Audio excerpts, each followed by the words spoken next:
जय हिंद दोस्तों, स्वागत है आपका एसएसबी क्रैक एग्जाम्स में। आज की वीडियो में हम बात करेंगे सीएपीएफ की different profiles ITBP, BSF, CRPF, SSB और सीआईएसएफ के बारे में। दोस्तों, यूपीएससी द्वारा कंडक्टेड अलग अलग एग्जाम्स में से एक फेमस एग्जाम है सीएपीएफ असिस्टेंट कमांडेंट का, जिसे एक अच्छे लेवल का पेपर माना गया है। इस पेपर को क्लियर करने के बाद कैंडिडेट्स एक इंटरव्यू के थ्रू गुजरते हैं और फिर फाइनल मेरिट बनती है। आइए जानते हैं इन सर्विसेज के बारे में।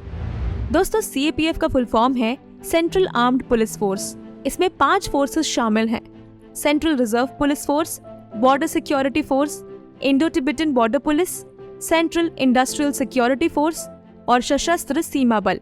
आइए जानते हैं इन फोर्सेस के बारे में। सीआरपीएफ का नाम हमने कई बार नक्सल अफेक्टेड एरिया के न्यूज में सुना होगा। नक्सलिज्म प्रोन एरियाज में पीस मेंटेन करना सीआरपीएफ के जवानों की एक्सपर्टीज है।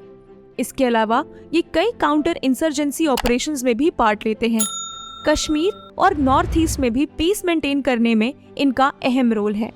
सीआरपीएफ को हम इलेक्शन कंडक्शन के वक्त भी अपना रोल सटीक तरीके से निभाते हुए देखते हैं। सीआरपीएफ को फॉर्मली 28 दिसंबर 1949 में रेज किया गया था। सीआरपीएफ की 243 बटालियंस में 3.5 लाख से ज्यादा जवान शामिल हैं। बात करें बीएसएफ की, तो हम इसके नाम से ही इसके रोल का कुछ हद तक अंदाजा लगा सकते हैं। बीएसएफ इंडिया की फर्स्ट लाइन ऑफ डिफेंस है। इनका काम इंडिया के बॉर्डर्स को दुश्मनों से प्रोटेक्ट करने का है। इंडो पाक और इंडो बांग्लादेश के बॉर्डर्स को सुरक्षित करने की जिम्मेदारी बीएसएफ ने उठाई है। बीएसएफ एक प्रीमियर बॉर्डर पुलिसिंग ऑर्गेनाइजेशन है। बीएसएफ के जवान बॉर्डर को प्रोटेक्ट करने के लिए ट्रेंड होते हैं। BSF limited amount of aggression को डील करने के लिए ट्रेंड होते हैं, और अगर सिचुएशन लार्ज स्केल में टर्न हो जाए तो इंडियन आर्मी बीएसएफ की जगह ले लेती है। दोस्तों, अगर आप एक डिफेंस एस्पिरेंट हैं और एसएसबी इंटरव्यू के लिए प्रिपेयर कर रहे हैं, तो आप एसएसबी क्रैक की बुक्स को पढ़ना ना भूलें। इन बुक्स में आपको सभी इंपॉर्टेंट टॉपिक्स और एक्सरसाइजेस मिलेंगे जो आपको एसएसबी इंटरव्यू के लिए सही तरीके से प्रिपेयर करेंगे। इन बुक्स का लिंक आपको वीडियो के डिस्क्रिप्शन में मिल जाएगा। अगली फोर्स है आईटीबीपी। 24 अक्टूबर 1962 को फॉर्मली रेज हुई फोर्स है आईटीबीपी। आईटीबीपी पर्सनल्स को 3488 किलोमीटर के बॉर्डर की सुरक्षा के लिए डिप्लॉय किया गया है। लद्दाख के काराकोरम पास से अरुणाचल के जलेपला तक एक्सट्रीम टेम्परेचर में आईटीबीपी अपनी सर्विस रेंडर करती है।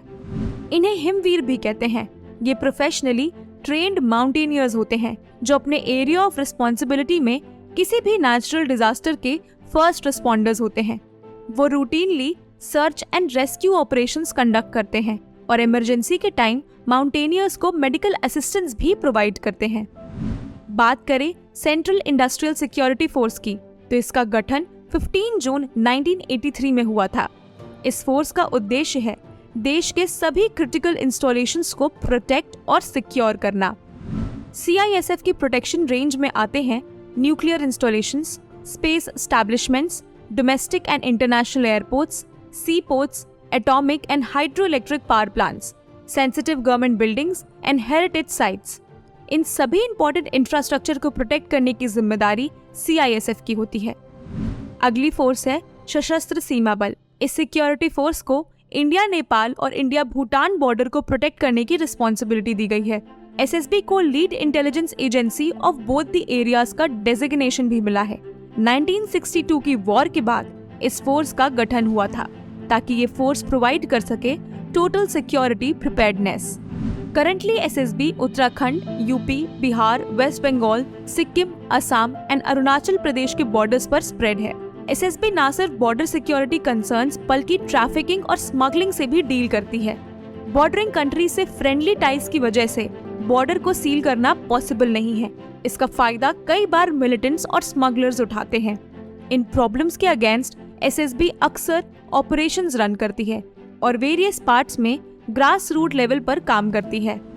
सीएपीएफ सोल्जर्स को कई बार main stream media Indian army समझती है, पर असल में इसमें 5 इंडिपेंडेंट फोर्सेस शामिल हैं और इनमें एंटर करने का तरीका भी आर्मी से अलग है। इस बार सीएपीएफ की नोटिफिकेशन में टोटल 322 पोस्ट हैं, जो कि further 86 for BSF, 55 for CRPF, 91 for CISF, 60 for ITBP और 30 फॉर SSB में सब डिवाइडेड है। CAPF असिस्टेंट कमांडेंट का एग्जाम 6 अगस्त को UPSC द्वारा कंडक्ट कराया जाएगा। ये सारी फोर्सेस दिन रात टायरलेसली काम करती हैं और इनकी अपनी खुद की आइडेंटिटी है। कई बार इन्हें इनकी ड्यूटी की भारी कीमत भी चुकानी पड़ती है, पर फिर भी ये कभी भी अपने कर्तव्य पथ से नहीं हिलते। कैंडिडेट्स को इन डिटेल्स को जान के शायद खुद के लिए सूटेबल फोर्स समझ आई होगी। ये पांचों पैरामिलिट्री फोर्सेस का रोल खुद में ही क्रूशियल है और कोई भी किसी से कम नहीं। ऐसे में कैंडिडेट्स अपने एरिया ऑफ इंटरेस्ट, चॉइस और सेंटिमेंट्स को इवैल्यूएट करके अपने लिए बेस्ट फोर्स चूज कर सकते हैं। पर उससे पहले कैंडिडेट्स को अपकमिंग CAPF असिस्टेंट कमांडेंट का एग्जाम देना होगा ताकि फ्यूचर में वो अपनी पसंदीदा फोर्स चुन पाए।